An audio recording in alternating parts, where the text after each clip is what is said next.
issue sa pagitan ni Dr. Love, Federico, Kuya Val at pamilya ni Beyonce. Sa isang maulang araw, muling inilahad ng isang vlogger ang mainit at kontrobersyal na issue sa pagitan ni Federico, Kuya Val at ng pamilya ni Beyonce, partikular sa usapin ng reklamo sa Cybercrime Division.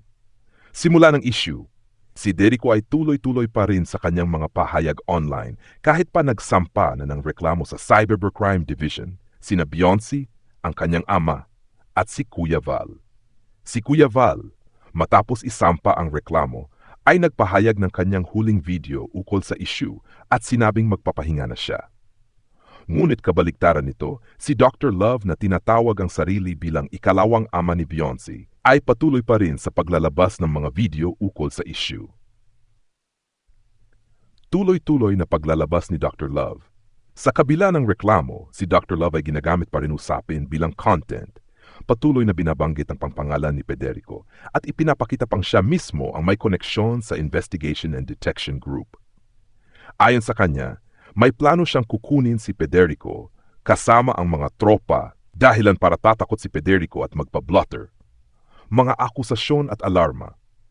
Lumalabas sa mga sinasabi ni Dr. Love na tila siya mismo ang nagsasagawa ng pananakot, pinangalanan pa si Federico sa video at sinabing dadalhin sa CIDG.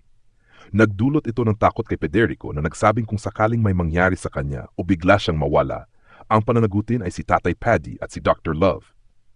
May punto rin ang nagsasalaysay na tila ginagawa ito ni Dr. Love di para sa legal na proseso kundi para sa content at pansariling exposure bilang vlogger. Paglalantad ng intention ni Dr. Love. Inamin ni Dr. Love na pinag-aaralan niya ang networking niya. Ibig sabihin ay maingat siya sa kanyang ginagawa online para makuha ang atensyon ng tao at mapalakas ang kanyang presence sa social media. Sa kabila ng tila biro o joke-joke ang approach niya sa content, may nakikitang strategy ito na may halong pananakot o manipulasyon. Legal at moral na pagtukoy. Ipinaliwanag sa pagsasalaysay na hindi pa aprobado ang reklamo. Nasa proseso pa lang ito ng pag-evaluate ng cybercrime, kaya wala pang warrant, kulong o hearing. Kung gayon, ang anumang panggigipit o pananakot ay hindi dapat nanggagaling sa mga nagsampa ng reklamo, lalo na kung hindi sila ang mga autoridad. Sa halip na magpigil, mas naging aktibo pa si Dr. Love, kaya ang sisi ay ibibinabagsak ni Federico sa mag-ama na nagsampa ng kaso. Potential na delikadong senaryo.